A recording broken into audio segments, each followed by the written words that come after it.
Bismillah. Assalamualaikum warahmatullahi wabarakatuh. Alhamdulillah hamdan katsiran tayyiban mubarakan fih kama yuhibbu rabbuna wa yarda.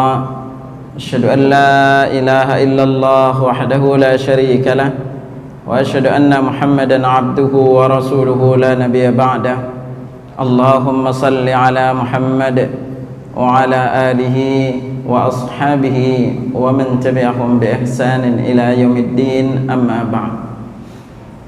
Jamaah rahimakumullah. Alhamdulillah, Allah Subhanahu wa taala senantiasa melimpahkan nikmat kesehatan kepada kita, memberikan kita kemudahan untuk menuntut ilmu.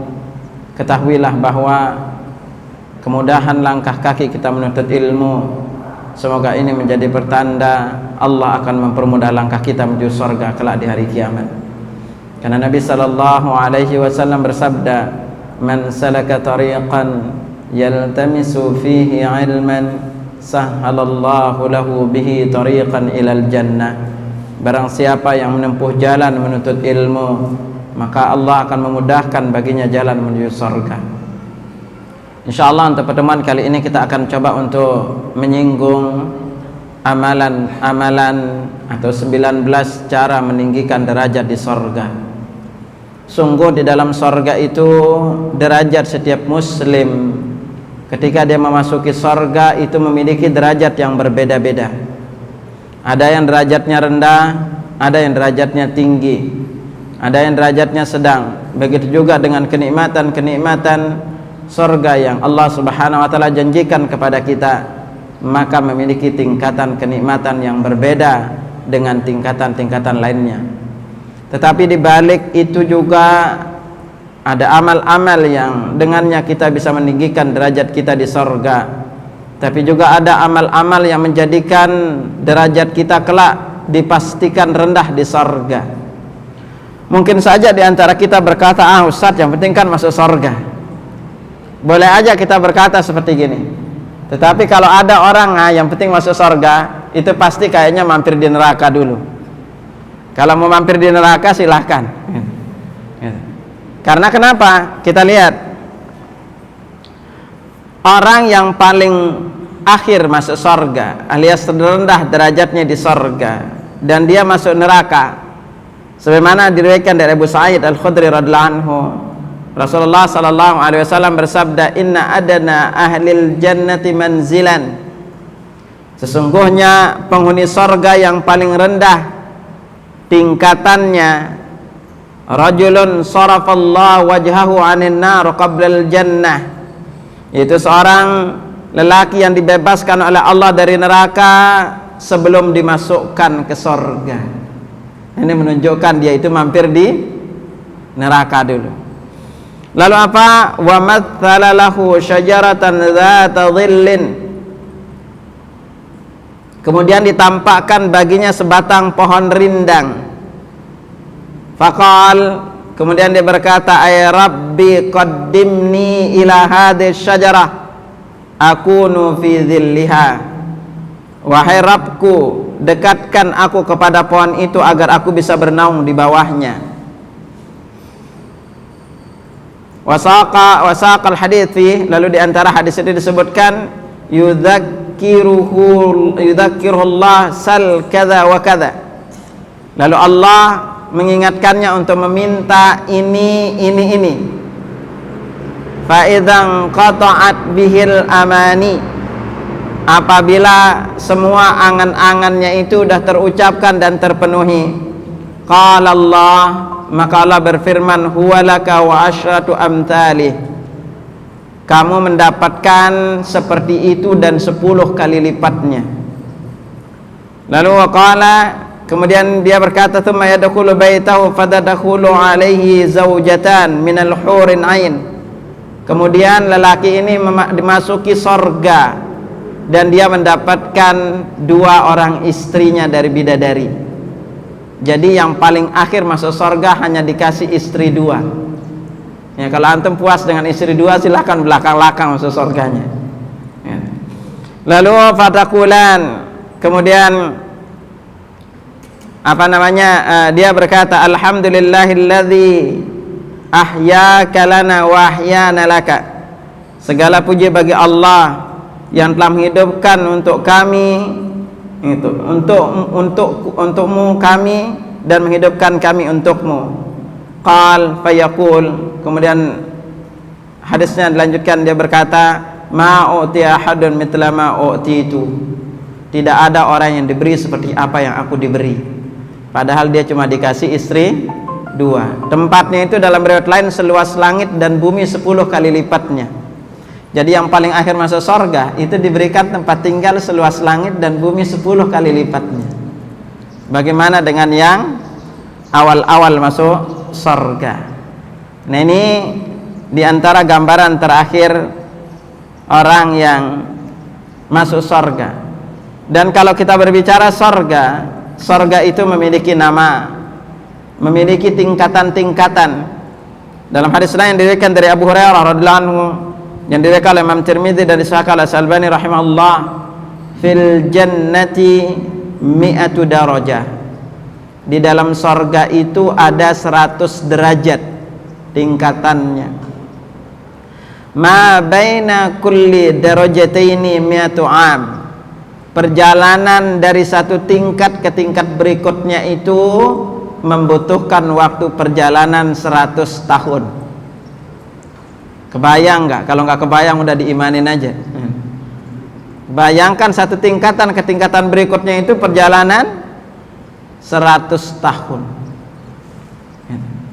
Itu kalau pakai biasa. Bagaimana kalau pakainya itu seperti di zaman kita sekarang itu dengan menggunakan pesawat supersonik, ya. Cepatnya seperti apa, jauhnya seperti apa, wallahu a'lam. Nah, ini akhwatul iman rahimani rahimakumullah, sungguh di dalam surga itu Nabi sallallahu alaihi wasallam jelaskan kepada kita, ma la ainun ra'at, ma la ainun ra'at, bahwa kenikmatannya itu tidak pernah dilihat oleh mata, wala udhunun sami'at, telinga pun tidak pernah mendengarkannya, wala khatara ala qalbil bashar, dan tidak pernah terlintas di dalam pikiran seorang manusia. Nah, ini gambaran kenikmatannya. Jadi kita berbicara masalah surga dan kenikmatannya, sungguh tugas kita paling penting adalah mengimaninya. Karena al-jannatu haqqun wan naru haqq. Surga itu hak, surga itu benar, dan neraka juga benar. Maka kita pun ketika berdoa di dalam meminta surga, jangan pernah tanggung-tanggung minta surga.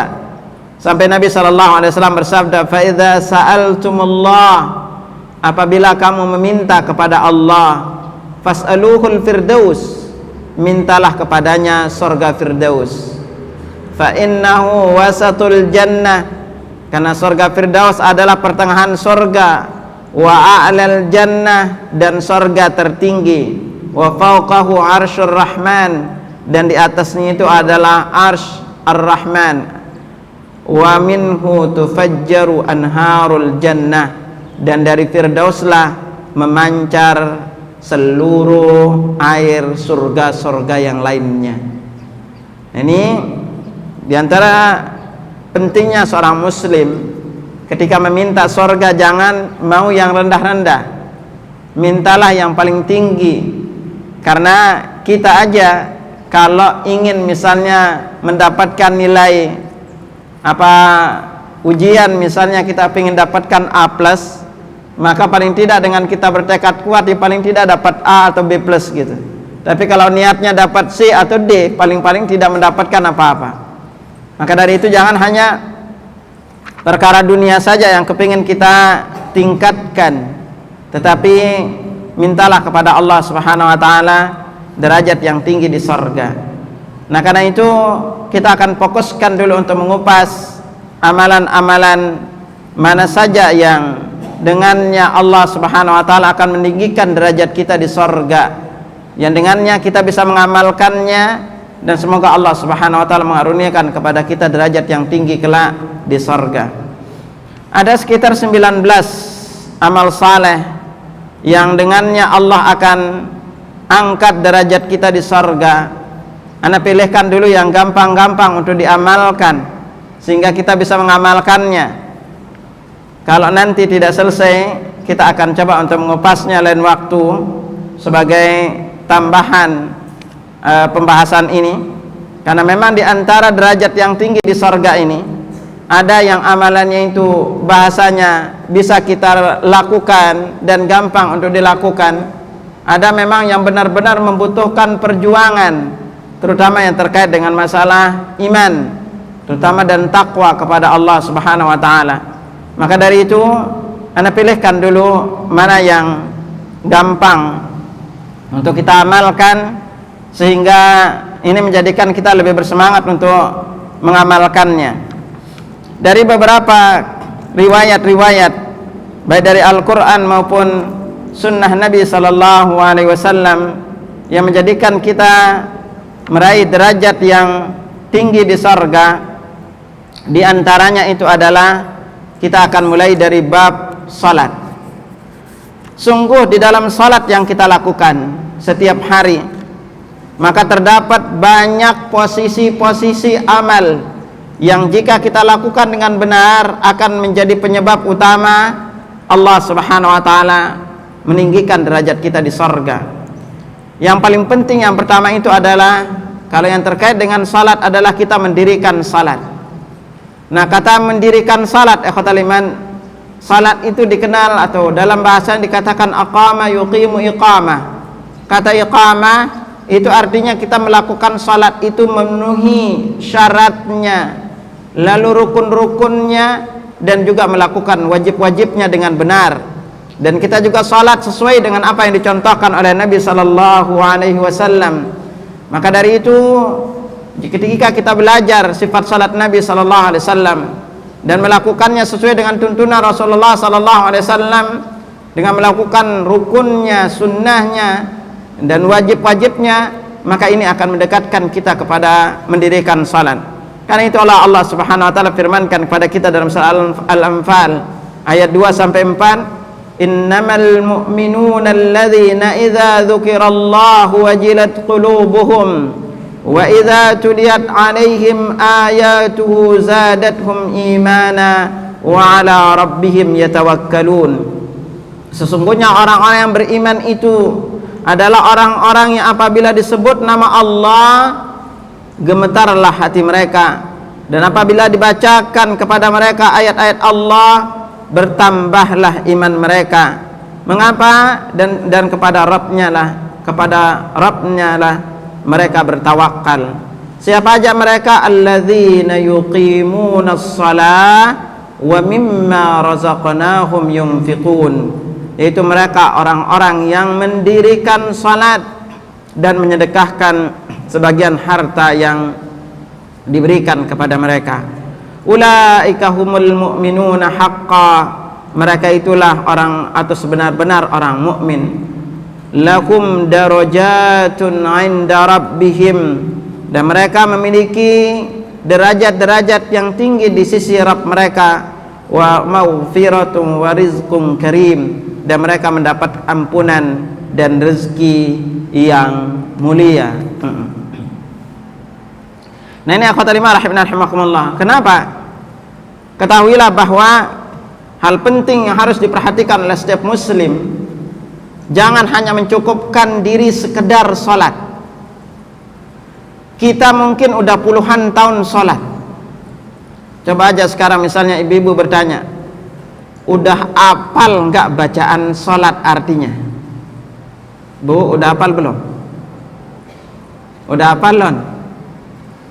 Pernah nggak dicek bacaan sholatnya? Apakah sholat saya ini sudah mencontoh Nabi Sallallahu Alaihi Wasallam? Apakah saya pernah membaca dalil dari setiap gerakan sholatnya?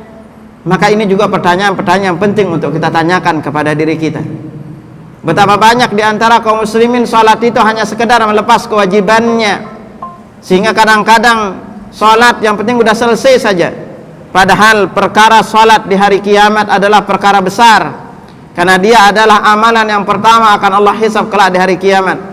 Karena itu Nabi Sallallahu Alaihi Wasallam bersabda, dan diriwayatkan dari Anas bin Malik, awwalu ma yuhasabu alaihi al-abdu yawmal qiyamati as-salatu.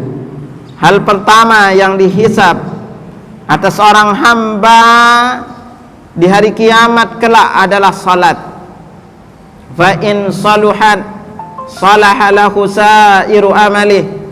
Kalau salatnya benar, maka amalan yang lain pun ikut benar. Wa in fasadat fasada sairu amalih. Jika salatnya tidak benar, maka amalan yang lain pun ikut juga tidak benar. Hadis ini diriwayatkan oleh At-Tabrani dalam Al-Awsat dan disahkan oleh Al-Albani rahimahullah dalam Sahihul Jami' hadis nomor 2573. Maka dari atas kata ulama rahimakumullah, dan ketahuilah salat juga adalah amalan terbaik. Nabi sallallahu alaihi wasallam bersabda kepada kita, wa'lamu anna khaira a'malikumus shalah. Ketahuilah bahwa amalan terbaik kalian itu adalah salat. Wala yuhafidhu 'alal wudu' illa mu'min. Tidaklah yang senantiasa menjaga wudu kecuali seorang mukmin. Terutama ikhwatal iman rahimakumullah, di antara poin yang harus selalu disadari oleh setiap muslim ketika dia salat, ingatlah selalu poin ini. Pertama, salat adalah sarana untuk kita bertemu langsung dengan Allah tanpa ada pembatas dengan sesuatu apapun. Jadi ketika seorang muslim itu salat, maka di hadapannya itu ada Allah, yang kalau dia berpaling maka Allah pun berpaling dari dirinya. Maka ingat baik-baik ini. Karena itu malasnya kita salat, ketidakmauannya kita salat di awal waktu, dan suka telat-telat salat, maka sebenarnya sadar atau tidak sadar kita itu tidak senang bertemu dengan Allah Subhanahu wa ta'ala. Karena di saat kita salat kita akan bertemu dengan Allah. Lalu di antara poin yang selalu diingat juga adalah kalau salat, di dalam salat terkandung banyak doa-doa.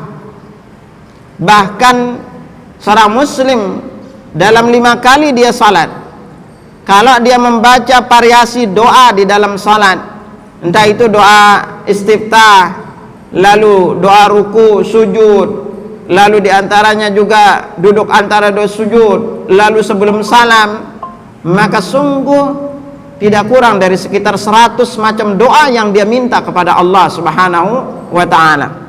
Terutama di antara poin penting yang harus selalu diingat momen-momen kita berdoa, salah satunya itu adalah ketika sujud. Maka perhatikanlah kita ketika kita sujud, ada 4 poin penting tolong diingat setiap kali kita sujud, agar kita bisa menikmati dan merasakan sujud ini. Poin pertama, ingatlah bahwa di saat seorang muslim sujud, maka itu adalah posisi dia paling dekat dengan Allah Subhanahu wa ta'ala. Karena itu Nabi sallallahu alaihi wasallam bersabda, aqrabu ma yakunul 'abdu min rabbih wa huwa sajidun. Sedekat-dekat seorang hamba dengan Rabbnya itu adalah ketika dia sujud. Fa'aktirud du'a, perbanyaklah berdoa di waktu sujud. Hadis ini diriwayatkan oleh Imam Muslim dari Abu Hurairah radhiyallahu anhu. Jadi ada 2 waktu kita paling dekat dengan Allah. Yang pertama itu adalah di saat kita sujud, dan yang kedua adalah ketika kita berada di sepertiga malam terakhir. Nah, ketika kita sujud ini karena posisi kita udah paling dekat dengan Allah, itulah yang menyebabkan di saat kita sujud, maka momen untuk Allah lebih kabulkan doa kita. Sebagaimana Nabi sallallahu alaihi wasallam sabdakan kepada kita, wa ammas sujud fajtahidu fid du'a. Adapun ketika sujud, maka bersungguh-sungguhlah kalian di dalam berdoa. Faqaminun an yustajabu lakum, doa kalian lebih pantas untuk diijabah. Karena itu tidak ada riwayat yang mengatakan bahwa doa atau boleh berdoa itu hanya di sujud terakhir. Ini tidak kita dapatkan riwayatnya.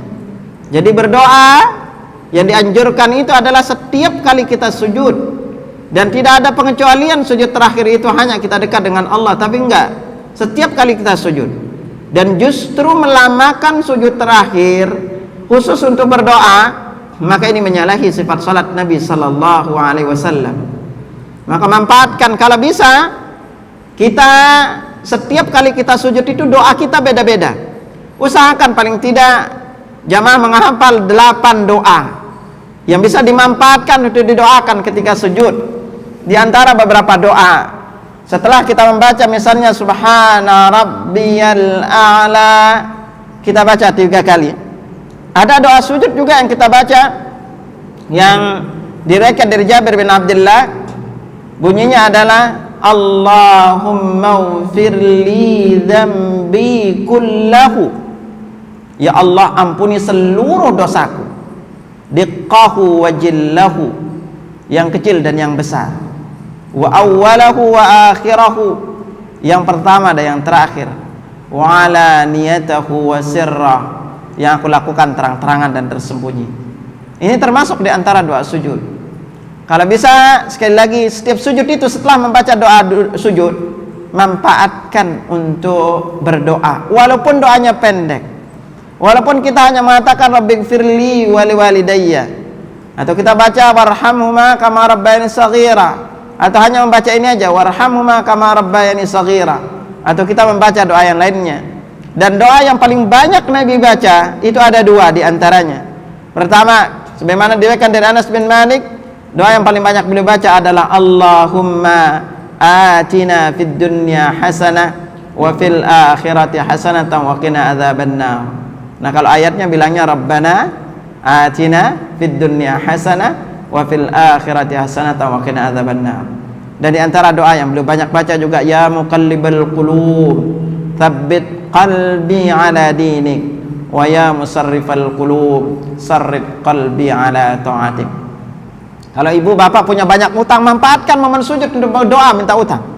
Ini apal doa untuk minta utang, apal lunasan utang. Allahumma gfini bihalalika an haramika wa aghnini bifadlika amman siwa.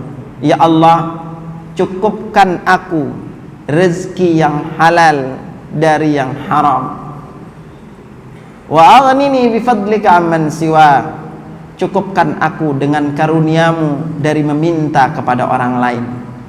Kalau kita lagi banyak masalah, terasa berat masalah hidup, entah karena dikejar-kejar hutang, belum dapat pekerjaan dan lainnya, adukan semuanya kepada Allah. Manfaatkan momen paling dekat ini.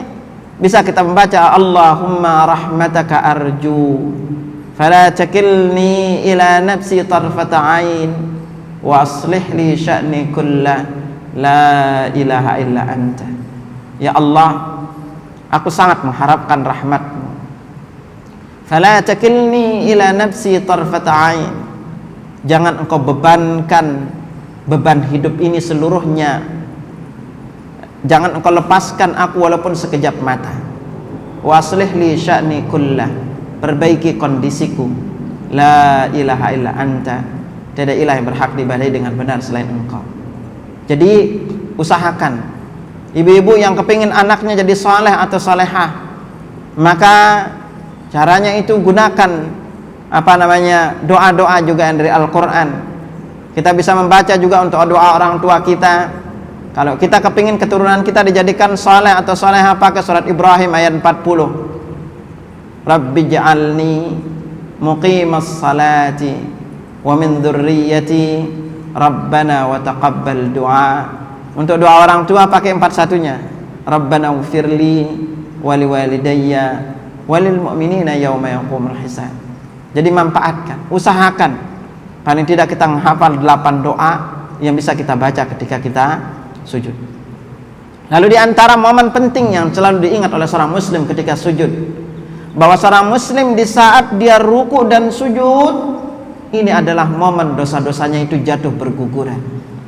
Nabi SAW bersabda, innal abda idza qama yusalli, seorang hamba itu apabila dia berdiri salat, utiya bidzunubihi kulliha, seluruh dosa yang pernah dia lakukan itu didatangkan kepadanya. Fawudi'at ala ra'sihi wa atiqaihi, lalu dosa-dosa ini diletakkan di atas kepala dan kedua pundaknya.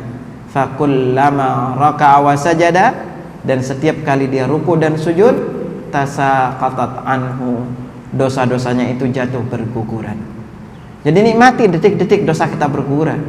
Udah kita dekat dengan Allah, doa kita dikabulkan, dosa-dosa kita jatuh berguguran. Lalu di antara momen keempat yang perlu diingat, di saat kita sujud, iblis pun menangis melihat kita sujud.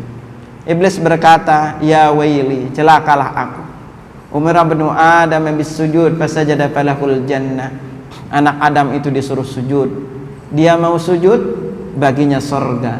Wa umirtu bis sujud fa abaitu falyannar. Aku disuruh sujud dan tidak mau sujud, maka bagiku adalah neraka.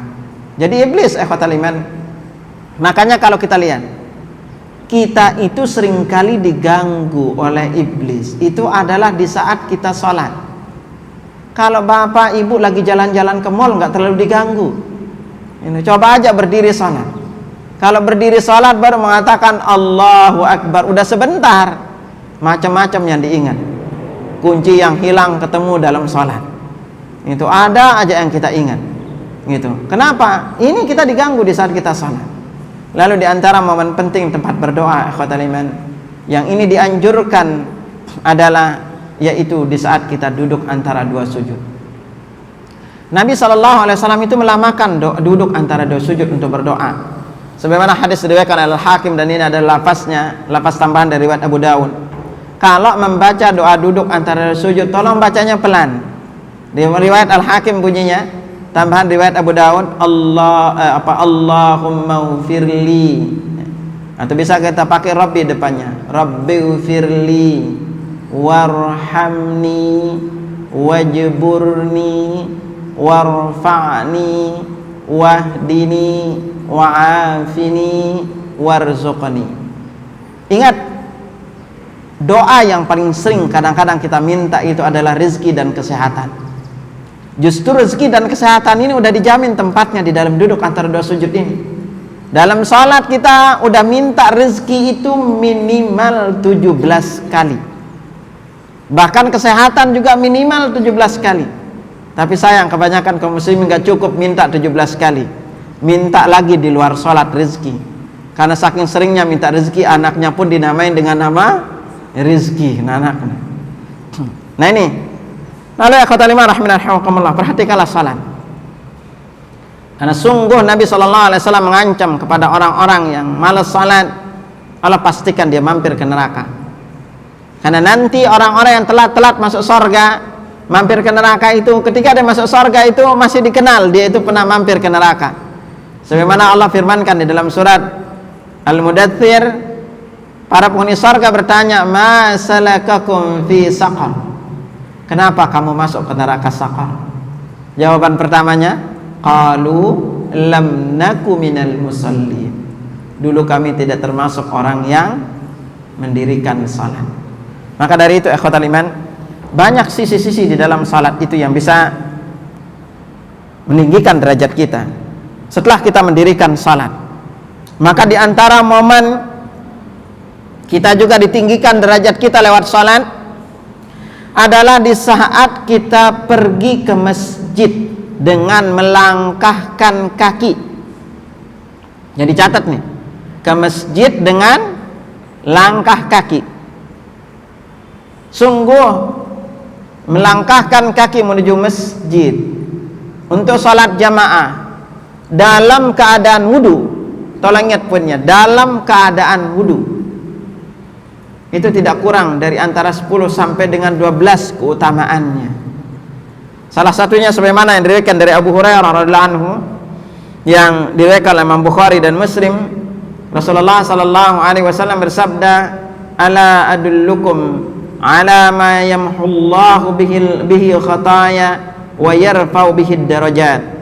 Maukah kalian aku beritahu tentang sesuatu yang dengannya Allah akan menghapus dosa dan meninggikan derajat? Maka sahabat mengatakan, qalu bala ya Rasulullah. Mereka berkata, mau wahai Rasulullah. Lalu beliau bersabda, isbaghul wudu alal makari, menyempurnakan wudu di waktu yang tidak disenangi. Alal makarih ini kapan? Atau waktu yang tidak disenangi kapan? Satu, di saat dingin yang menusuk. Yang kedua adalah di saat sakit yang terasa malas untuk menyentuh air. Ini yang pertama, bisa meninggikan derajat kita, menyempurnakan wudu di waktu yang tidak disenangi. Yang kedua, wa kathratul khuta ilal masajid, memperbanyak langkah kaki menuju masjid. Jadi di sini yang disebut adalah langkah kaki. Karena itu seorang muslim ketika dia melangkahkan kaki, satu langkah itu dicatat baginya ke satu kebaikan, diangkat satu derajat, dihapus satu kesalahan. Lalu Nabi lanjutkan, wantizarus salati ba'da salah, menunggu satu salat ke salat berikutnya. Ini juga bisa meninggikan derajat kita. Lalu Nabi lanjutkan, fadzalikumur ribad, fadzalikumur ribad, maka itu adalah ribat. Ribat adalah berjaga di bagian terdepan pasukan di medan perang. Beliau sampai menyebut sesungguhnya itu adalah ribat, sesungguhnya itu adalah ribat. Nah, karena itu akhwatul iman rahimani rahimakumullah, di sini pentingnya untuk kita kalau ke masjid itu melangkahkan kaki. Dan masih banyak keutamaan-keutamaan lain kalau melangkahkan kaki menuju masjid.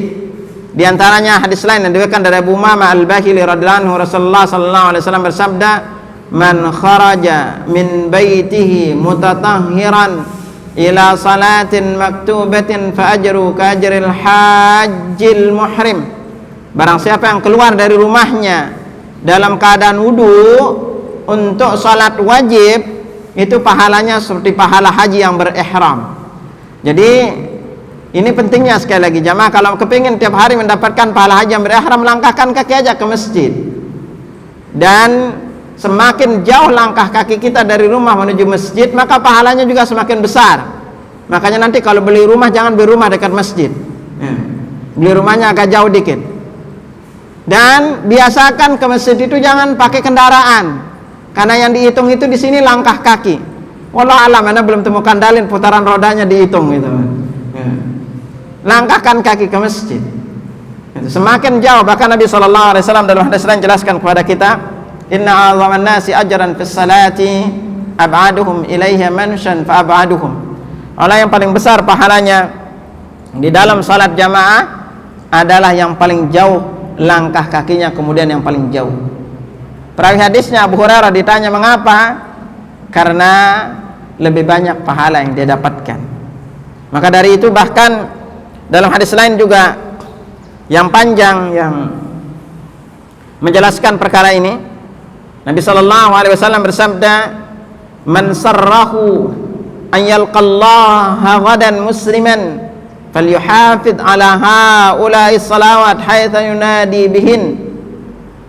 Barang siapa yang berkeinginan untuk berjumpa dengan Allah besok dalam keadaan muslim, maka hendaklah dia menjaga salat-salat ini di mana kalian diseru untuk menunaikannya. Fa innallaha syara'a li nabiyyikum sallallahu alaihi wasallam sunanal huda. Sesungguhnya Allah telah mensyariatkan bagi nabi kalian sunnah-sunnah yang menjadi petunjuk.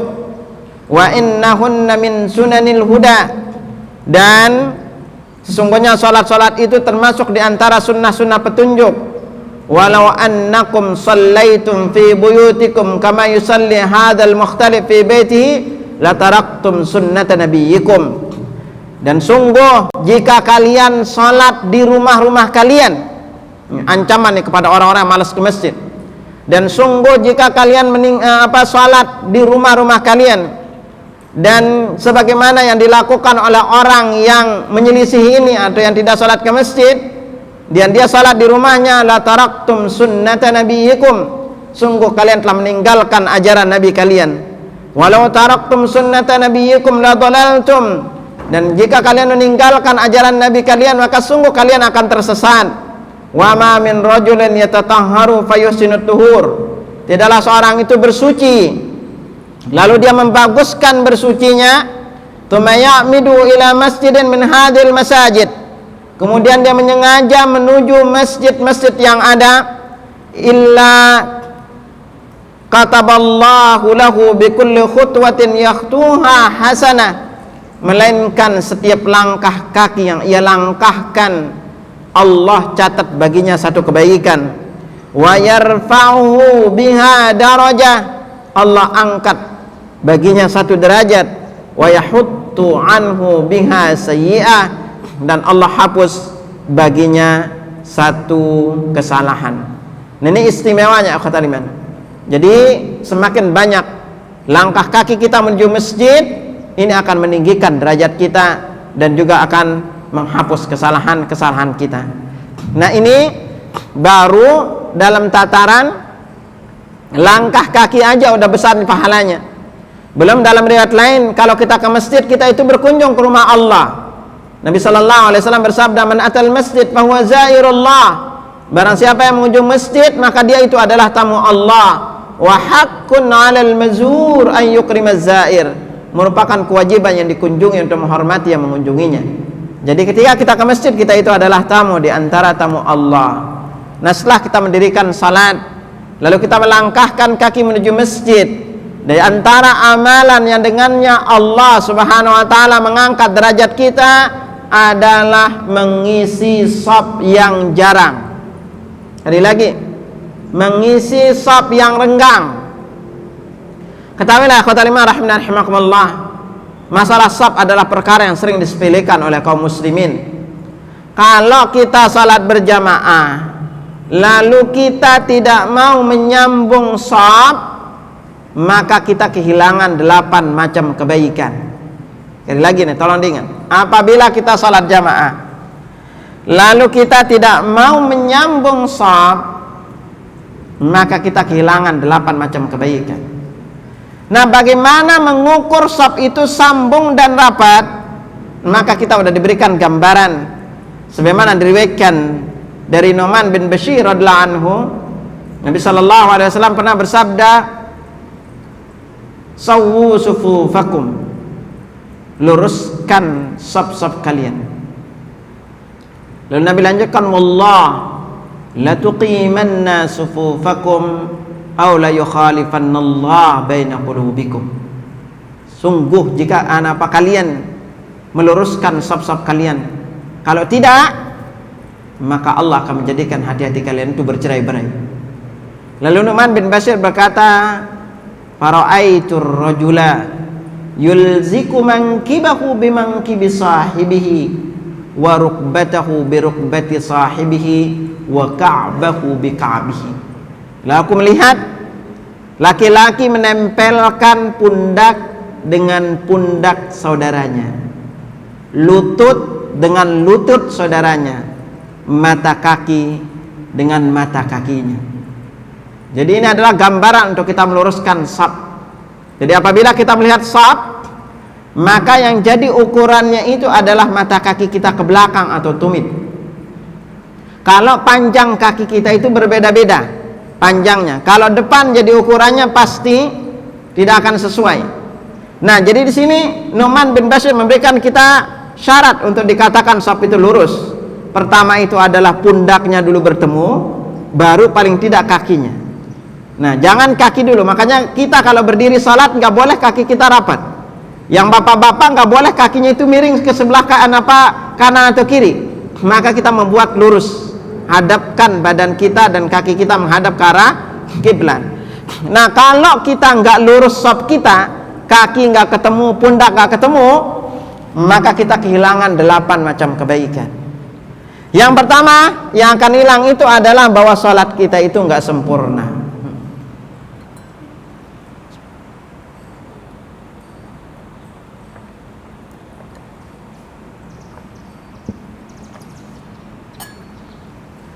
Sekali lagi, yang pertama salat kita nggak sempurna. Kita kan sering dengar imam sering berkata, "Sawwu sufufakum fa inna taswiyatas sufuf min tamamis salah."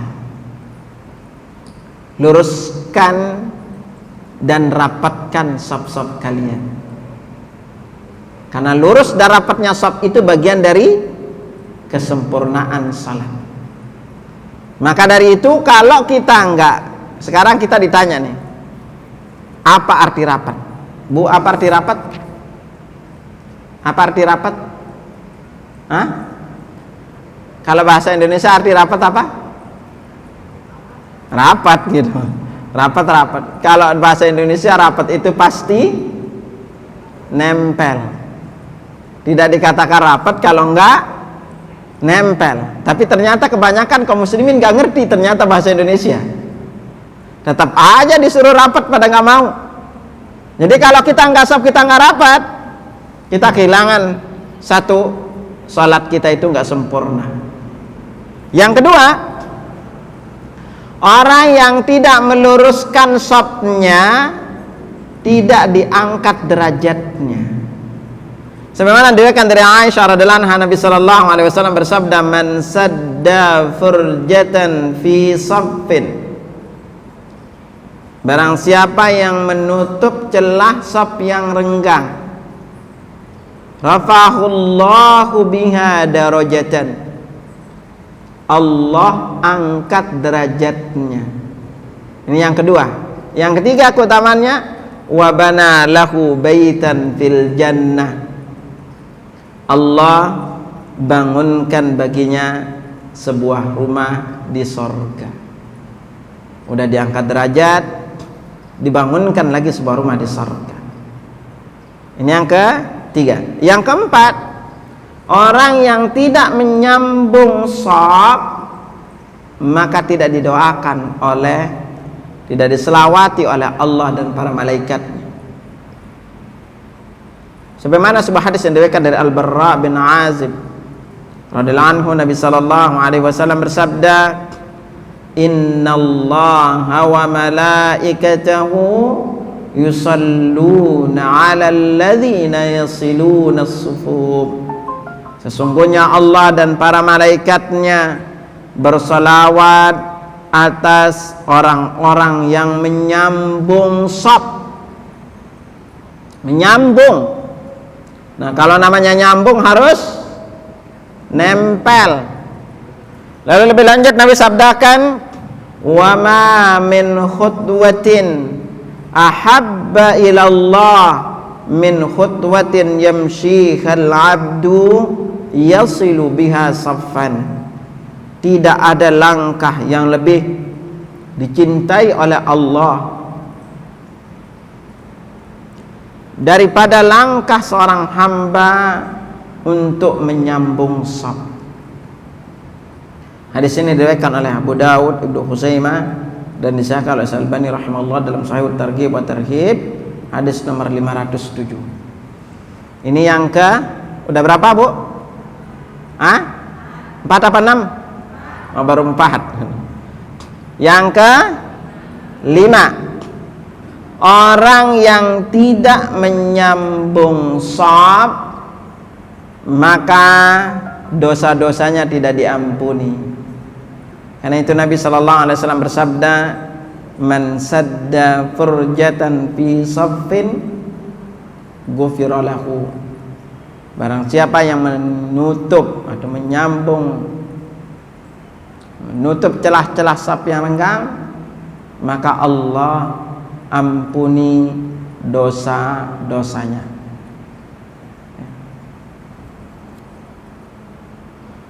Lalu selanjutnya, di antara keistimewaan atau ancaman kepada orang yang tidak mau menyambung shaf, Allah putuskan rahmat darinya. Karena itu Nabi sallallahu alaihi wasallam bersabda, "Wa man wasala wasalahullah." Barang siapa yang menyambung shaf, Allah sambung dengan rahmatnya. Wa man qata'a qata'ahullah. Dan barang siapa yang memutus shaf, Allah putuskan rahmat darinya. Dan yang terakhir di antara keutamaan kita menyambung shaf, bahwa orang yang menyambung shaf tanda dia taat sama perintah Nabi sallallahu alaihi wasallam. Karena Nabi sallallahu alaihi wasallam menganjurkan kita untuk menyambung shaf ini. Ini diantara beberapa posisi di dalam salat yang dengannya kita dihapus dosa-dosa kita. Lalu diantaranya adalah yang bisa meninggikan derajat kita adalah memperbanyak salat sunnah.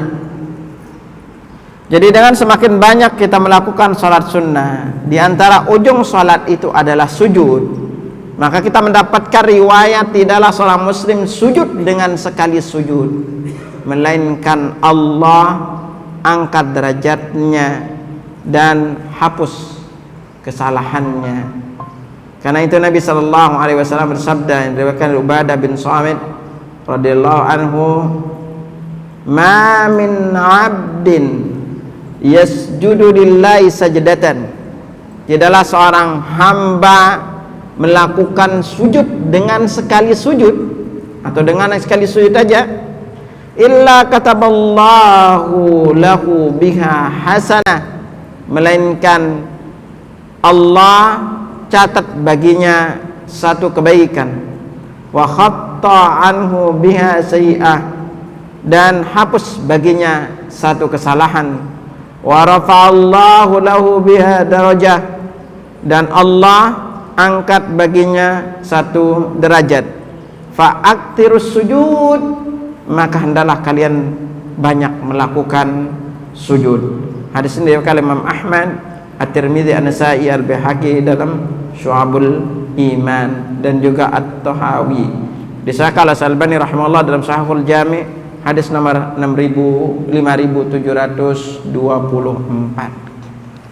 Nah, karena itu ikhwatal iman rahimakumullah, seorang muslim semakin banyak dia sujud, bahkan sering sujud, itu penyebab kelak dia bertetangga dengan Nabi sallallahu alaihi wasallam di sorga. Sebagaimana sebuah hadis yang diriwayatkan dari Rabi'ah bin Ka'ab al-Aslami, beliau adalah pembantu Rasulullah sallallahu alaihi wasallam yang sekaligus salah satu di antara ahli suffah. Ahli suffah ini orang-orang yang tinggal di masjid karena tidak memiliki tempat tinggal. Rasulullah dia berkata, kuntu abitu ma'a Rasulillah sallallahu alaihi wasallam. Aku pernah menginap bersama Rasulullah sallallahu alaihi wasallam. Fa'ataituhu biwadaihi wa hajatihi. Kemudian aku membawakan air wudu dan kebutuhan beliau. Jadi dibawakan oleh Rabi'ah ini air untuk berwudu dan kebutuhan beliau. Faqal, kemudian Nabi bersabda kepadanya, salni, mintalah atau sampaikan keinginanmu. Maka setelah itu dia berkata, itu as'aluka murafaqataka fil jannah. Aku meminta agar aku bisa menemani Anda di sorga. Terjelasannya bisa menjadi teman dekat Anda di sorga. Faqal, maka Nabi bertanya, au ghaira dzalik, ada permintaan yang lain enggak? Qultu huwa dzak, aku minta yang itu aja, enggak minta yang lain. Maka Nabi lalu bersabda, fa'inni ala nafsika bikathratis sujud. Bantu aku memenuhi keinginanmu dengan banyak melakukan sujud. Ini istimewanya ketika kita semakin sering sujud. Bahkan dalam hadis lain Nabi sallallahu alaihi wasallam sabdakan kepada kita, as-salatu thalathatu atlas. Salat itu dibagi menjadi 3 bagian. At-tuhuru thuluthun. Toharoh itu sepertiganya. Was-sujudu thulusun. Sujud itu sepertiganya. Ruku' thuluthun. Ruku' itu sepertiganya. Was-sujudu thuluthun. Sujud itu sepertiganya. Lalu Nabi lanjutkan, faman addaha bihaqqiha, barang siapa yang melakukan 3 bagian salat ini dengan benar, qubilat minhu, amalannya itu diterima. Wa qubilat minhu sairu amali, dan seluruh amalnya itu Allah terima. Lalu Nabi lanjutkan, wa in ruddat alaihi salatuhu, apabila Allah tolak salatnya, ruddat alaihi sairu amali, seluruh amalnya lain pun Allah akan tolak. Nah, ini pentingnya seorang muslim untuk memperbanyak melakukan salat-salat sunnah, terutama yang terkait dengan qobliyah dan ba'diyah. Nah, apabila kita berbicara terkait dengan qobliyah dan ba'diyah, maka ada 3 riwayat Ini semoga lain waktu nanti kita bisa singgungkan kepada antum lebih rinci bab ini.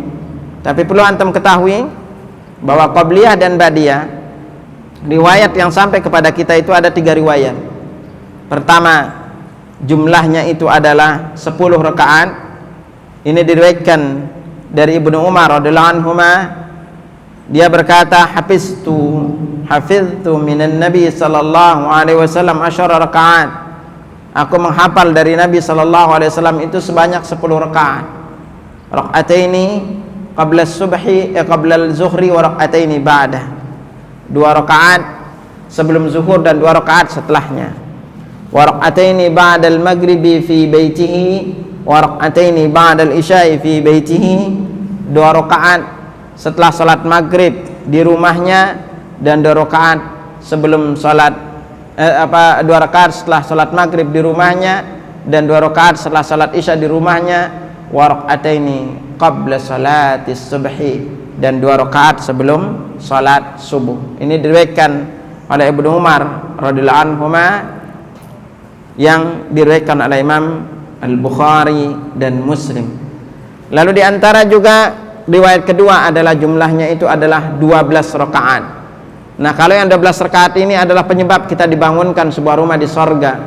Karena itu Nabi sallallahu alaihi wasallam bersabda, "Ma min 'abdin muslimin yusalli lillahi kulla yawmin 12 rak'atan tatawwu'an ghaira fariidatin illa banallahu lahu baitan fil jannah."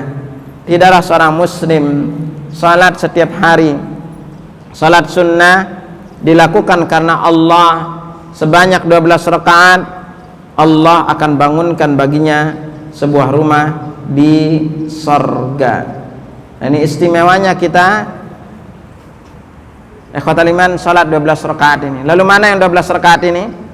Dalam riwayat At-Tirmidzi dijelaskan arba'an qabla dzuhri wa rak'ataini ba'daha.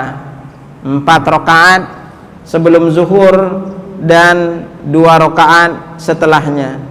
Wa rak'ataini ba'dal maghribi wa rak'ataini ba'dal maghribi wa rak'ataini ba'dal isya'i wa rak'ataini qabla salati ghadati. 2 rakaat setelah maghrib, 2 rakaat setelah isya, dan 2 rakaat sebelum salat subuh. Ini ada pun riwayat ketiga yang menjadi titik pembedanya itu adalah di ba'diyah zuhur.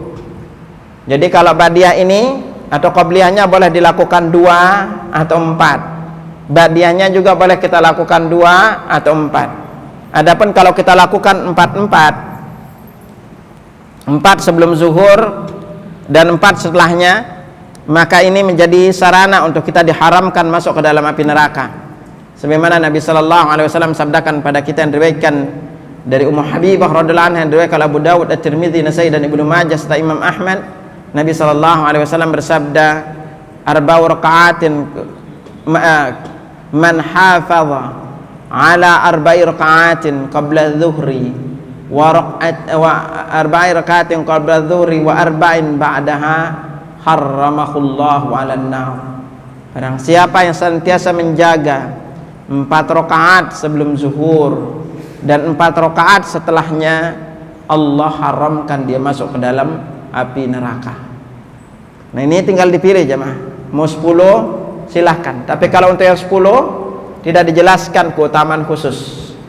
Yang ada keutamaan itu yang 12 dan yang 14.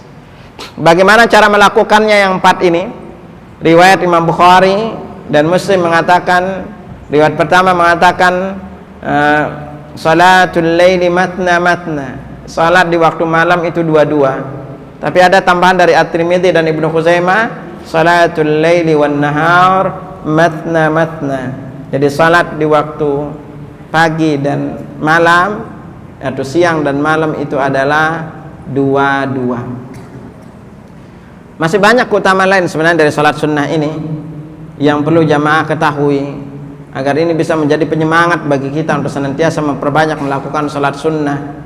Karena ada sekitar 28 salat sunnah yang kita diperintahkan untuk kita lakukan. Ada 5 diantaranya yang rutin kita disuruh lakukan. 5 ini tolong dijaga. Di antaranya pertama qabliyah dan ba'diyah, yang 5 salat ya. Yang kedua itu adalah salat duha, dan yang ketiga adalah salat sunnah isyraq, dan yang keempat adalah salat tahajud, dan yang kelima adalah salat sunnah witir. Ini diantara salat-salat yang kita disuruh untuk kita jaga di dalam sehari semalam. Juga ketahuilah bahwa kalau kita berbicara terkait dengan salat sunnah, sungguh orang yang rajin salat sunnah, penyebab doa-doanya juga dikabulkan oleh Allah. Dan di antara fungsi utama dari salat sunnah ini adalah untuk menutupi kekurangan dari salat wajib kita. Maka sungguh naib orang yang malas salat sunnah, maka dia tidak memiliki penutup kekurangan-kekurangan amalnya, baik itu nanti akan berujung kepada puasa wajib, lalu haji dan umrah dan yang lainnya. Karena ini benarnya kita di dalam melakukannya sesuai dengan apa yang dicontohkan oleh Nabi Sallallahu Alaihi Wasallam, maka ini akan menjadikan pahala kita juga semakin sempurna dan juga besar pahalanya di sisi Allah Subhanahu wa Ta'ala. Karena itu juga Anda ingatkan sekali lagi kepada para jamaah bahwa salat ba'diyah atau qabliyah di rumah itu lebih besar pahalanya dibanding salat sunnah di Masjidil Haram atau Masjid Nabawi. Sekali lagi, salat sunnah di rumah itu lebih besar pahalanya dibanding salat sunnah di Masjidil Haram atau Masjid Nabawi. Berapa pahala salat di Masjidil Haram? Berapa? 1000 apa 100.000? 100.000. Masjid Nabawi? Masjid Nabawi 1000. Tetapi ternyata kita tidak dapatkan ada penjelasan Nabi melakukan qabliyah ba'diyah di masjid. Seorang sahabat yang bernama Abdullah ibnu Sa'ad al-Qurashi radhiyallahu anhu, dia bertanya kepada Nabi SAW. Dia berkata, sa'altu Rasulullah sallallahu alaihi wasallam. Aku bertanya kepada Rasulullah sallallahu alaihi wasallam, ayyuma afdal? Mana yang lebih afdal? As-salatu fi baiti aw as-salatu fil masjid? Salat di rumahku atau salat di masjid? Maka Nabi menjawab, beliau bersabda, ala tara ila baiti ma aqrabahu minal masjid? Tidakkah kamu melihat alangkah dekatnya rumahku dengan masjid? Beliau melanjutkan, fala an usalliya fi baiti, maka sungguh aku salat di rumahku ahabbu ilayya min an usalliya fil masjidi illa an takuna salatan maktubatan. Itu. Maka sungguh, sekali lagi, aku salat di rumahku lebih aku cintai dibanding salat di masjid, kecuali salat sunnah. Diriwayatkan oleh Imam Ahmad, Ibnu Majah, Ibnu Taimiyah, dan di dalam Ibnu Khuzaimah, yang diriwayatkan oleh Ibnu Khuzaimah di dalam sahihnya, dan selain mereka dengan sanad yang sahih juga dijelaskan oleh Syaikh Al-Albani rahimahullah dalam Irwaul Ghalil di jilid kedua halaman 190.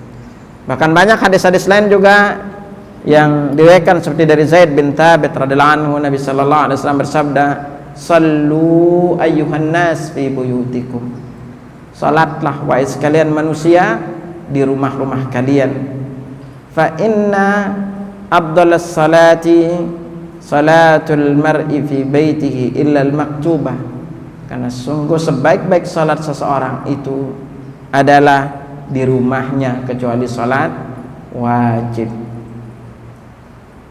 Ini kita jangan kebalik nih.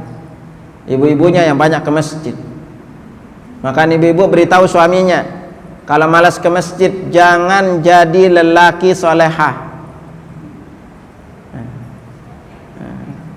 Kalau lelaki soleh, sholatnya di masjid, yang solehah di rumah. Kalau malas lagi ke masjid, beritahu, ya apa harus diantar tetangga baru ke masjid.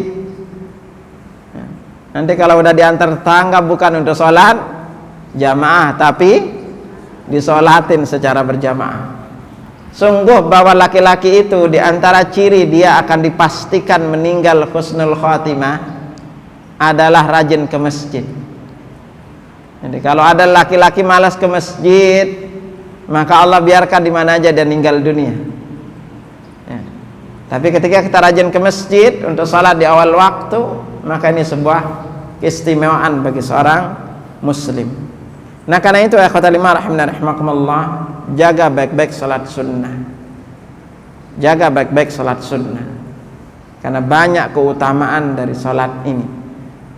Terutama salat berjamaah di masjid. Ketika kita salat di masjid, langkah kaki kita dihitung pahala. Diangkat 1 derajat, dihapus 1 kesalahan.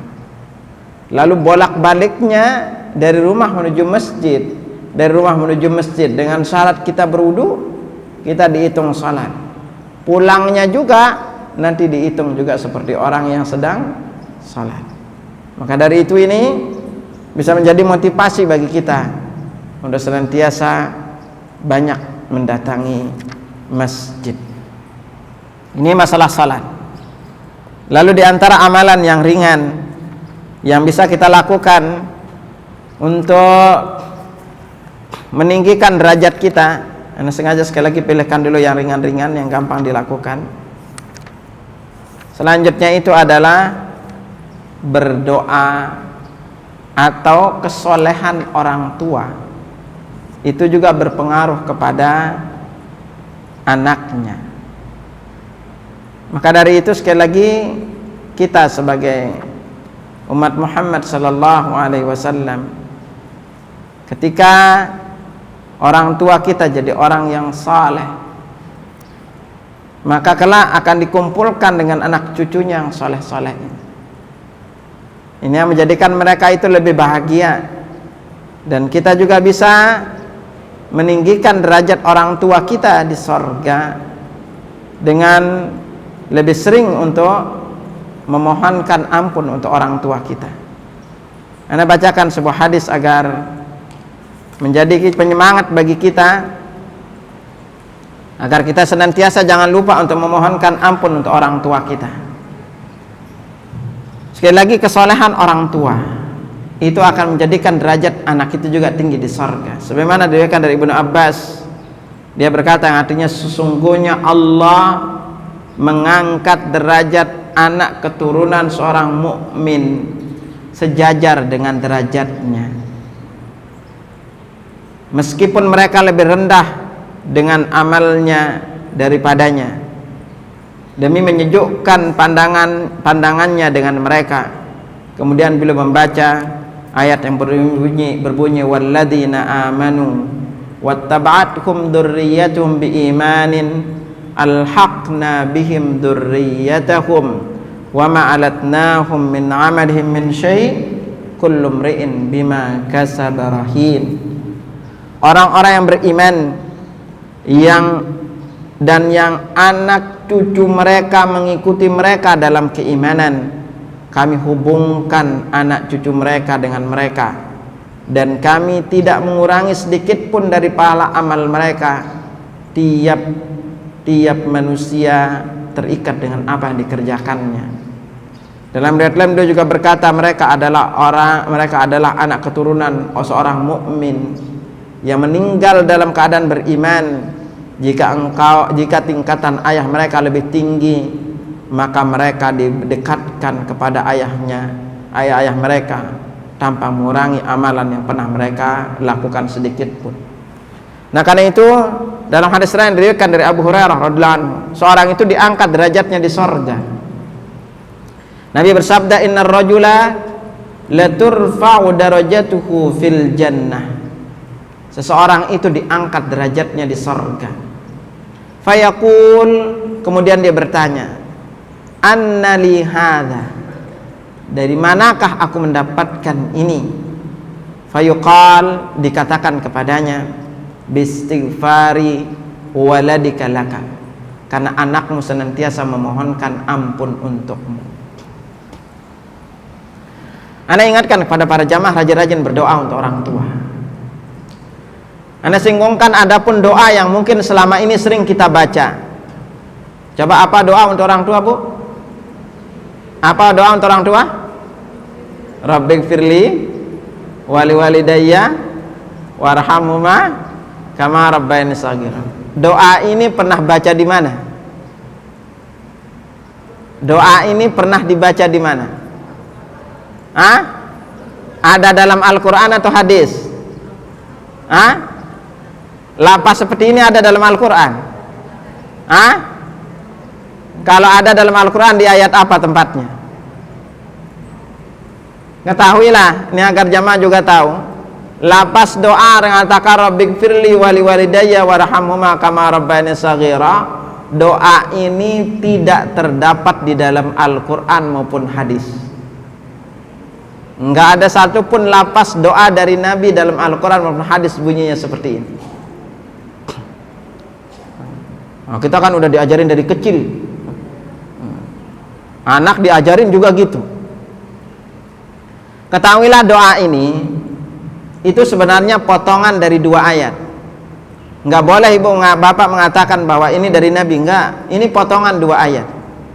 Potongan pertama, silakan yang bawa Al-Quran buka.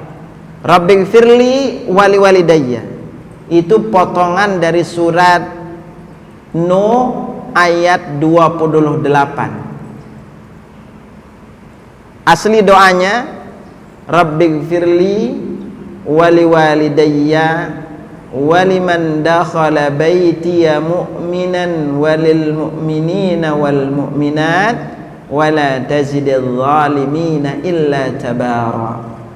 Jadi dipotong, ambil cuma Rabbighfirli wali walidayya. Lalu potongan kedua, udah ketemu belum?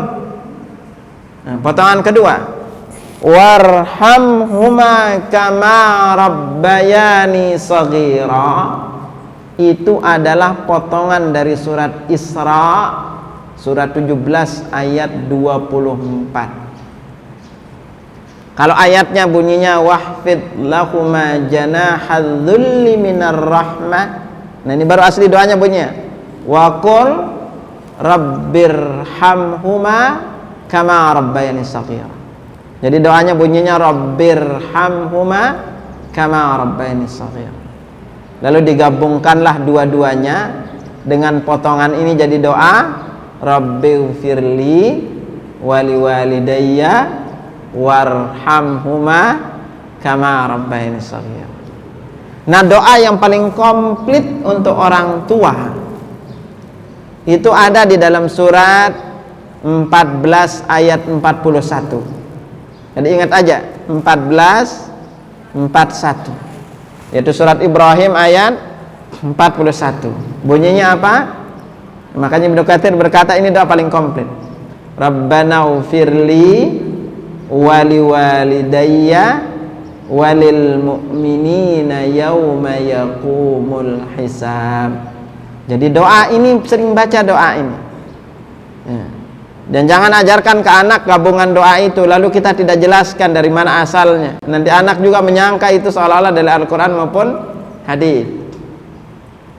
Dan kepada kita yang udah punya keturunan, jangan lupa juga berdoa dengan ayat 40-nya itu ya. Rabbi ja'alni muqimas salati wa min dzurriyyati Rabbana wa taqabbal du'a Rabbana ufirli wali walidayya walil mu'minina yauma yaqumul hisab. Dan apabila kita ingin anak-anak kita menjadi anak-anak yang soleh dan solehah, lakukan 3 rumus ini ya. Sekali lagi, kalau kita ingin anak-anak kita juga menjadi yang saleh dan salehah, lakukan 3 rumus ini. Pertama, perbaiki diri, jadikan diri orang yang saleh dan salehah.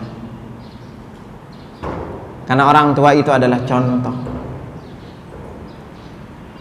Lihat surat 18 ayat 82. Surat Al-Kahfi ayat 82. Di sini Allah kisahkan ketika Nabi Khidir dan Nabi Musa alaihi wassalam itu. Nabi Khidir memberikan syarat kepada Nabi Musa, kalau dia sampai bertanya 3 kali kita akan pisah.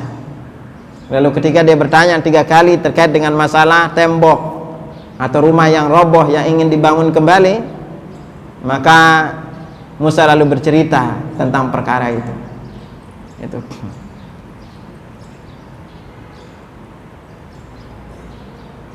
Dia ceritakan bahwa rumah ini, wa ammal jidaru fakana li gulamaini yatimaini fil Madinah.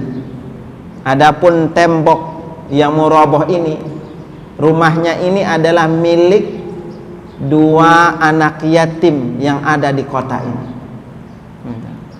Wa kana tahtahu kanzul lahuma, dan di dalam rumahnya alias di bawah rumah ini ada harta karun untuk mereka berdua. Kenapa harta karun ini akan diapakan? Allah nanti kalau anak-anak ini udah dewasa, Allah akan tampakkan harta karun ini alias keluarkan. Kenapa sampai Allah melakukan seperti itu? Di ujungnya apa? Wa kana abuhuma salihah. Karena kedua orang tua mereka adalah orang yang saleh. Karena itulah apabila kita ingin jaga, Allah jaga anak kita, jadikan diri kita orang yang saleh dan salehah. Karena Allah akan menjaga sampai dengan cucu dari cucu kita. Ini yang akan Allah jaga kepada kita. Lalu lakukan yang kedua, kalau kita ingin agar anak kita menjadi saleh dan salehah. Apa itu? Rajin-rajin berdoa untuk anak kita. Buka surat 46 ayat 15. Yang bunyi doanya adalah Rabbi auzi'ni an ashkura ni'mataka allati an'amta alayya wa ala walidayya wa an a'mala salihan tardah wa aslih li fi dhurriyyati inni tubtu ilaika wa inni minal muslimin. Ini yang kedua, rajin-rajin berdoa untuk anak. Karena di antara salah satu doa yang makbul adalah da'watul walidi liwaladihi. Jadi salah satu doa yang makbul itu adalah doa doa orang tua untuk anaknya. Bahkan laknat orang tua juga untuk anaknya itu makbul. Makanya hati-hati ngomong kepada anak, hati-hati mengucapkan kata-kata kepada anak. Lalu yang ketiga, lakukan yang ketiga, yaitu apa? Perbanyak salat, agar anak kita Allah jadikan juga orang yang rajin salat. Yang doa surat Ibrahim ayat 40 yang bunyinya Rabbi ja'alni muqimas salati wa min dzurriyyati. Ya Allah, jadikan aku dan anak keturunanku termasuk yang senantiasa rajin mendirikan salat. Rabbana wa taqabbal du'a. Wahai Tuhan kami, kabulkanlah doa. Nah, karena itu ya akhwat iman rahimani rahimakumullah, sungguh kesolehan orang tua memiliki manfaat besar kelak bagi anaknya. Dan ketika anak kita rajin memohonkan ampun untuk kita, maka Allah akan jadikan anak kita itu kelak rajin memohonkan ampun untuk kita. Karena ciri-ciri anak yang saleh adalah rajin memohonkan ampun untuk orang tuanya. Karena itu Nabi SAW jelaskan kepada kita, 3 amalan yang akan terus mengalir bagi seorang hamba. Nabi bersabda, idza matal insanu inqata'a amaluhu illa min 3. Apabila seorang manusia itu meninggal dunia, maka akan terputus seluruh amalnya kecuali 3 perkara. Shadaqatin jariyatin, sedekah jariyah, aw ilmin yuntafa'u bihi, atau ilmu yang dimanfaatkan dengannya, diajarkan, aw waladin salihin yad'u lahu, dan anak saleh mendoakannya. Nah, dari sini di antara ulil ilm berkesimpulan bahwa ciri anak yang saleh adalah rajin mendoakan orang tuanya. Karena di sini dikaitkan anak saleh itu mendoakan orang tuanya. Nah, karena itu jangan bosan. Setiap kali kita berdoa, sempatkan diri untuk berdoa untuk orang tua kita. Apalagi membaca surat Ibrahim ayat 41. Itu kita diajarkan adab-adab berdoa juga. Makanya pertama yang kita minta adalah Rabbana ufirli, ya Allah ampuni dosa. Jadi kita minta dulu dosa kita diampuni. Baru permintaan kedua wali walidayya, dan kedua orang tuaku. Dan yang ketiga walil mu'minina yauma yaqumul hisab, dan orang-orang mukmin kelak di hari pembalasan. Nah, kenapa? Apa keistimewaannya kalau kita memohonkan untuk kaum mukmin dan mukminat? Kalau kita memohonkan ampun untuk saudara kita yang beriman, mukmin dan mukminat, misalnya kita berdoa, kita mengatakan Allahumma ighfir lil mu'minina wal mu'minat, atau kita baca yang tadi, Nabi SAW bersabda, man istaghfara lil mu'minina wal mu'minat, barang siapa yang memohonkan ampun untuk kaum mukmin dan mukminat, kataballahu lahu bikulli mu'min wa mu'minatin hasanah, Allah akan catat baginya dari setiap satu mukmin dan mukminat itu satu kebaikan. Subhanallah. Itu miliaran jumlah kaum muslimin. Itu akan mengenai yang hidup maupun yang mati ketika kita mengatakan Rabbana ighfirli wali walidayya walil mu'minina yauma yaqumul hisab. Makanya setiap kali berdoa, sempatkan diri untuk berdoa. Bagi ibu-ibu yang kepingin dimudahkan wafat husnul khatimah,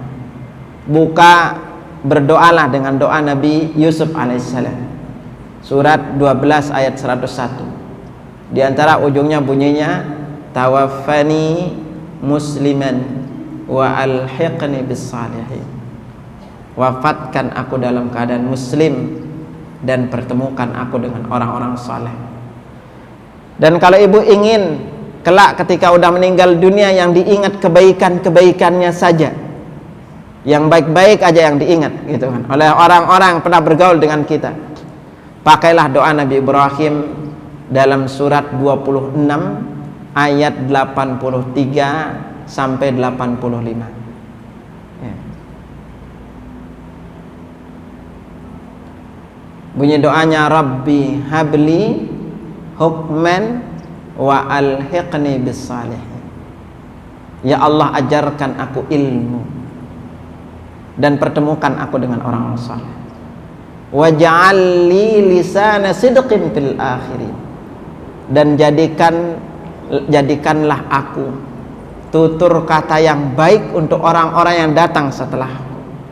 Waj'alni min warathati jannatin na'im, dan jadikan aku termasuk di antara yang mewarisi surga yang penuh dengan kenikmatan. Ini dulu sementara yang bisa Anda sampaikan. Ini baru berapa tuh? Baru berapa? Baru 2 apa 3? Nah, ya udah dihitung aja lah. Ini baru paling tidak Anda udah sampaikan pada ibu-ibu itu di bagian salat dengan beberapa. Ini masih ada, masih banyak. Semoga dan waktu nanti kita bisa sampaikan perkara-perkara yang lain. Belum nanti masuk di dalam sabar, belum jihad, belum berpuasa, belum berbicara masalah iman dan takwa. Nah, ini dulu yang bisa Anda sampaikan. Semoga paling tidak amalkan dulu 2 ini, bahwa di antara jalan kita untuk meninggikan derajat kita adalah jaga salat di awal waktu. Jaga salat sebaik-baiknya. mulai dari kita mendirikan salat dengan sebenarnya, lalu kita memperbanyak langkah kaki kita menuju masjid, lalu diantaranya itu adalah memperbanyak melakukan salat sunnah, lalu meluruskan dan merapatkan shaf, dan rajin-rajin berdoa untuk orang tua agar orang tua kita diangkat derajatnya oleh Allah, dan ketika orang tua kita diangkat derajatnya, kelak kita akan mendapatkan manfaat dari perkara diangkat derajat orang tua kita. Wallahu a'lam bishawab. Ada yang ditanyakan? Silahkan. Ada?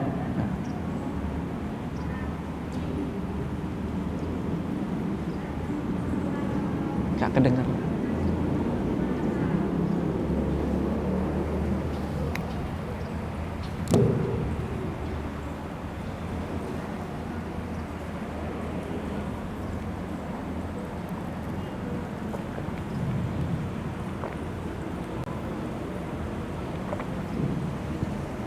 Assalamualaikum warahmatullahi wabarakatuh, Ustaz. Waalaikumsalam warahmatullahi Yang wabarakatuh. doa begini, Ustaz, yang Robbi Habli Minasalih itu bagaimana, Ustaz? Udah. Apakah termasuk kita boleh minta anak yang soleh, Ustaz? Jazakallahu khairan, Ustaz.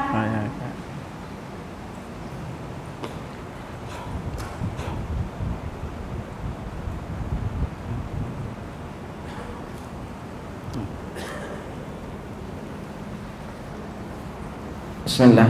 Jadi ketahuilah doa-doa dalam Al-Quran itu kan banyak ya. Doa dalam Al-Quran banyak.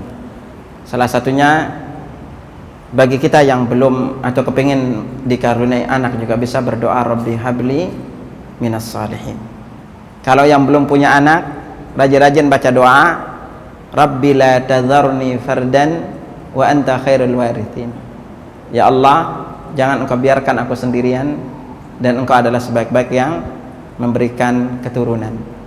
Nah, ini bisa. Silahkan doa-doa yang lain bisa dibaca juga untuk agar Allah memberikan kita keturunan yang saleh dan salehah.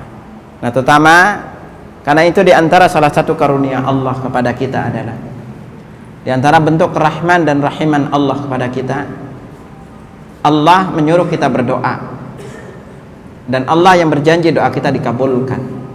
Dan agar nggak salah minta, kita pun diajarkan doanya. Karena itu silahkan rajin-rajin baca juga Rabbi habli minas salih. Nah, ini juga salah satu doa untuk menjadikan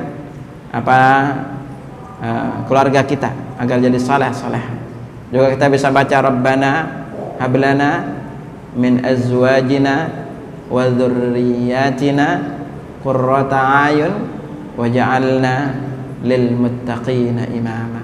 Ini diantara doa-doa yang berasal dari Al-Quran yang bisa kita baca. Wallahu a'lam bishawab. Ada lagi?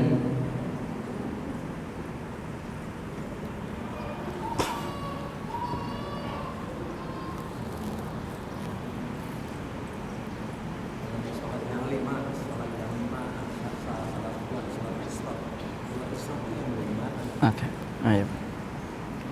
Jadi salat isyraq itu yang seperti apa? Untuk salat sunnah isyraq, Nabi SAW berikan kepada kita syarat. Sebagaimana diriwayatkan oleh Imam At-Tirmidzi, Nabi SAW bersabda, "Man shallal ghadata fi jama'atin." Lihat syaratnya, Pak. Barang siapa yang salat subuh berjamaah. Jadi syarat pertama itu berjamaah. Lalu syarat kedua, thumma qa'ada yadhkurullah hatta tatlu'a syamsu. Lalu dia duduk berzikir kepada Allah sampai matahari terbit. Nah, di saat matahari terbit, pas terbitnya itu kita dilarang salat. Kata matahari itu terbit dan terbenam di antara tanduk syaitan. Dan saat itu orang-orang kafir itu sujud. Kapan baru boleh salat? Tunggu ketika matahari setinggi tombak. Dan berapa menit jaraknya? Kalau ada waktu syuruk, maka tunggu 15 menit kurang lebih, maka itu udah masuk waktu duha. Karena itu salat sunnah isyraq yang ada namanya di dalam hadis adalah namanya awal duha, sebagaimana yang dikatakan oleh Ibnu Abbas. Nah, jadi setelah kita salat jamaah, lalu duduk sampai ini matahari terbit, zikir di sini. Kita duduk zikir. Zikir itu bisa berupa taklim, baca Quran, tidak tidur-tiduran, ya. Ya, tidak sambil tidur. Lalu baru yang ketiga, tsumma shalla raka'ataini, kemudian dia salat sebanyak 2 rakaat. Apa keutamaannya? Kanat lahu ka ajri hajjatin wa umratin tammatin. Pahalanya setara dengan haji dan umrah yang sempurna. Ini pahalanya. Kalau sholat duha bisa, kalau kita udah pulang maka tidak dapatkan pahala ini. Jadi kita bisa diam di masjid setelah sholat jamaah. Kalau ibu-ibu bisa lakukan di rumah, selesai sholat subuh duduk berzikir, bukan sambil masak dan yang lainnya, enggak, tapi hanya duduk berzikir sampai matahari terbit. Wallahu a'lam bishawab. Nah, ini ada pertanyaan, Ustaz, salat di awal waktu kalau isya bukan bagus diakhirkan. Ketahuilah untuk isya, pertama secara umum salat yang paling afdal itu adalah di awal waktu. Karena Nabi sallallahu alaihi wasallam pernah ditanya oleh Ibnu Abbas, ayyul a'mali ahabbu ilallah, amalan apa yang paling dicintai oleh Allah? Beliau menjawab, as-salatu fi awwali waktiha, salat pada waktunya. Ini rata seperti ini. Nah, khusus untuk salat isya, di antara juga salah satu yang dinamakan isya itu namanya adalah al-atama. Al-atama itu adalah waktu di mana orang-orang Arab memasukkan ontanya ke kandangnya. Nah, itu kalau dihitung-hitung kisarannya itu, kalau dilihat waktunya itu sekitar, ukuran jam kita itu sekitar jam 9-10 ke atas. Itu waktu atama. Nah, pernah sahabat itu juga nunggu Nabi sholat isya sampai ada yang tertidur di antara mereka, bersandar tertidur. Lalu Nabi menjelaskan kurang lebih makna hadis itu adalah, andai tidak memberatkan kalian, kita akan dirikan sholat di waktu ini. Nah, makanya itu isya itu boleh diundur. Tapi kalau dengan diundur kita tidak bisa berjamaah, maka tetap di awal waktu itu lebih afdal. Dan bagi ibu-ibu, tolong, merupakan perkara termasuk dosa besar kalau sholat isya sekalian sholat tahajud. Itu masuk dosa besar, Bu. Karena kalau ibu bangun tahajud, niatnya tahajud sekaligus isya, maka kita termasuk orang yang suka mengakhirkan waktu sholat. Dan Allah tidak akan terima sholat tahajud kita karena kita melalaikan yang wajibnya, gitu. Jangan sampai gara-gara mau melakukan yang wajib, yang sunnah, yang wajibnya dilalaikan. Karena waktu itu dibagi jadi 3. Ada namanya waktu afdal. Nah, itu di sepertiga pertama. Lalu nanti ada waktu ikhtiar, pilihan, dan ada waktu darurat. Ini sekarang kalau ibu bangun tahajud, siapa yang jamin bangun? Nggak ada yang jamin kan. Yang kedua, itu siapa yang jamin untuk bisa nggak sholat lalu dekat-dekat subuh? Kalau udah dekat subuh, udah kita termasuk orang yang mengakhirkan sholat. Itu. Lalu di antara pertanyaan lain, Ustaz, bisa beri contoh yang meluruskan dan menyambungkan shaf yang benar. Nah, ini harus dipraktekkan untuk laki-laki. Kuncinya, lihat aja. Banyak kaum muslim itu kalau bershaf itu gaya kakinya miring. Ini kurang tepat. Jadi belajar kaki kita itu lurus ngadap kiblat. Sentuhkan dulu pundak. Kalau udah pundak menyentuh, juga sentuhkan kaki. Nah, kaki itu yang nyentuh itu adalah bagian sininya yang nyentuh. Makanya kaki kita jangan miring. Ibu-ibu kebanyakan kadang-kadang kalau bershaf kakinya miring. Makanya hatinya pada miring jadinya. Luruskan kakinya. Jadi sentuhkan bagian sebelah sini kaki. Nah, baru itu kita ngadap sama-sama kiblat hadapnya. Tidak boleh kaki kita terlalu lebar. Makanya lihat, pundak dulu disentuhkan. Kalau udah pundak nyentuh, kaki itu gampang nyentuhnya. Dan bagi laki-laki atau ibu nggak boleh kakinya terlalu lebar. Nanti kalau kakinya terlalu lebar, yang bersentuhan hanya kakinya doang, pundak enggak. Nah, banyak masyarakat kita tidak ngerti perkara ini. Padahal 20-an tahun sholat. Ingat tadi ya, kalau kita tidak meluruskan dan merapatkan shaf kita kehilangan 8 kebaikan. Sholat enggak sempurna, tidak didoakan malaikat, tidak diangkat derajatnya, tidak dibangunkan rumah di sorga, lalu tidak diampuni dosanya, lalu hatinya menjadi bercerai-berai, juga tidak taat sama perintah Nabi SAW. Ya. Lalu pertanyaan lain, tadi dibilang ketika sujud ada 8 doa. Apakah sekaligus dibaca atau divariasikan? Ya. Kalau doa, Ana bilang tadi itu setiap sujud usahakan berdoa. Kalau kita di dalam salat 4 rakaat ada 8 kali sujud, minimal ibu hafal 8. Terserah mau pilih doa yang mana. Itu bisa dipilih doanya. Mau doa untuk lunas utang juga silahkan. Mau doa agar urusannya dilancarin juga silahkan. Tapi lebih utamakan untuk menggunakan bahasa Arab. Lebih afdolnya apal yang berasal dari Al-Quran dan hadis. Kalau enggak apal Ustadz, lupa-lupa terus gitu kan, udah pakai doa Rabbana aja, enggak apa lagi gitu kan. Doa pakai sapu jagat aja, Allahumma atina, atau pakai Rabbana atina fid dunya hasanah wa fil akhirati hasanah wa qina adzaban. Itu sempatkan diri berdoa setiap kali sujud. Cuma memang kalau kita berjamaah rada-rada sulit untuk melakukan ini, karena kadang-kadang kita baru baca doanya aja, sujudnya aja 2 kali atau sekali. Kadang-kadang imam udah bangkit. Manfaatkan di saat kita salat sendirian untuk banyak berdoa. Lalu ada pertanyaan, bagaimana untuk para wanita yang kebanyakan sholat fardu di rumah bukan di masjid? Bagi wanita lebih besar pahala sholat di rumah dibanding sholat di Masjid Nabawi dan Masjidil Haram. Tetap lebih besar pahala. Pernah seorang bibi Nabi sallallahu alaihi wasallam yang bernama Ummu Hani radhiyallahu anha bertanya kepada Nabi sallallahu alaihi wasallam. Dia berkata, "Ya Rasulullah, ini uhibbu an usalli ma'a." Wahai Rasulullah, aku senang salat bersamamu. Lalu beliau berkata, "Inni a'lamu annaki tuhibbina an tusalli ma'i."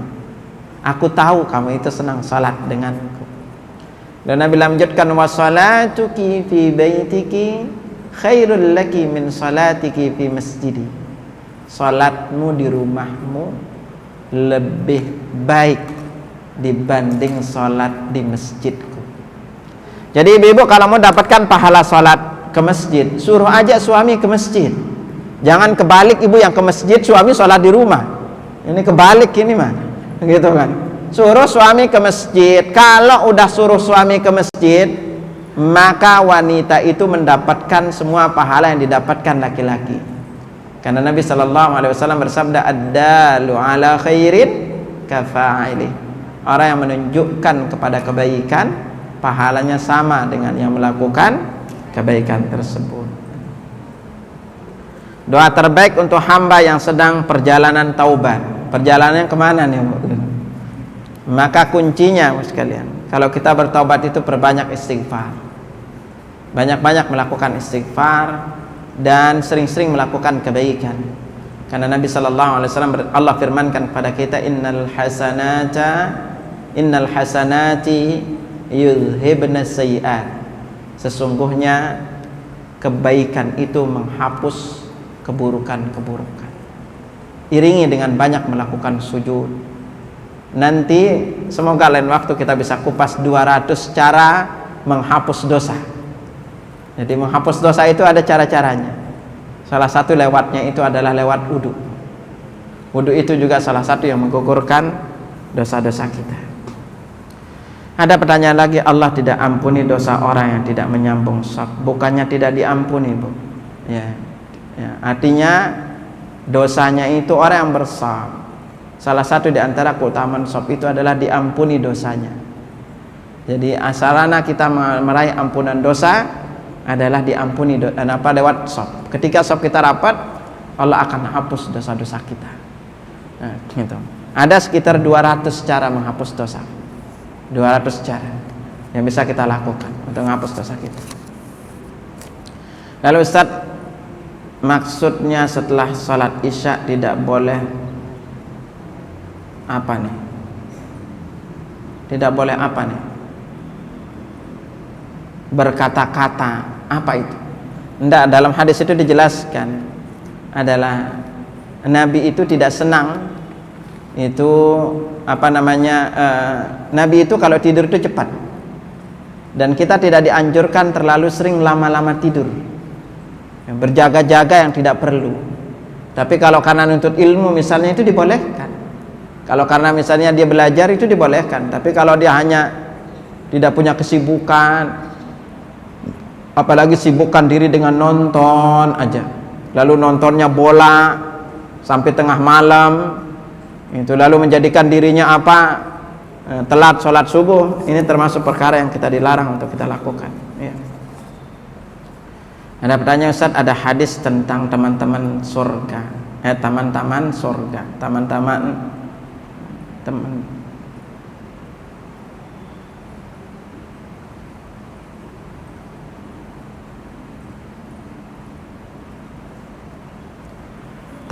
surga taklim. Jadi taklim itu, ikhwatal iman rahimakumullah, Nabi pernah bersabda kepada sahabatnya, idza maradtum biriyadil jannah farta'u, apabila kalian melewati taman-taman surga mampirlah. Lalu ditanya, qalu wa ma riyadul jannah ya Rasulullah, taman surga itu yang mana ya Rasulullah? Halaqah dzikir, halaqah dzikir. Nah, kata halaqah dzikir ini di sini maknanya sebagaimana dikatakan oleh Atha bin Abi Rabah adalah tempat mengkaji halal haram, yaitu majelis ilmu maksudnya. Nah, di situ kita kalau ada taman-taman surga mampir, jangan hanya ke taman-taman dunia mampirnya. Nah, makanya dengan sering kita hadir ke majelis taklim, itu kayak kita mampir di taman-taman surga. Dan orang yang menuntut ilmu sampai dia pulang, itu dihitung juga dalam keadaan jihad di jalan Allah. Jadi majelis taklim itu dikatakan sebagai taman-taman surga. Lalu ada pertanyaan, jika sholat fajar di rumah, sholat subuh jamaah di masjid, apa harus sholat tahiyatul masjid saat masuk masjid? Tetap tahiyatul masjid. Kalau dia ke masjid belum udah azan subuh dikumandangkan, maka dengan dia sholat qobliyah udah terwakilkan sholat tahiyatul masjid. Jadi kalau kita masuk masjid itu sholat apapun yang kita lakukan, baik itu sholat sunnah maupun sholat wajib, udah terwakilkan sholat tahiyatul masjid. Karena itulah diantara orang yang dikecualikan sholat di sholat tahiyatul masjid, salah satunya adalah orang yang masbuk. Jadi orang yang masbuk gak boleh tahiyatul masjid, tapi dia langsung menuju shaf. Nanti dia tahiyatul masjid gak sempat sholat berjamaah, kan udah terwakilkan.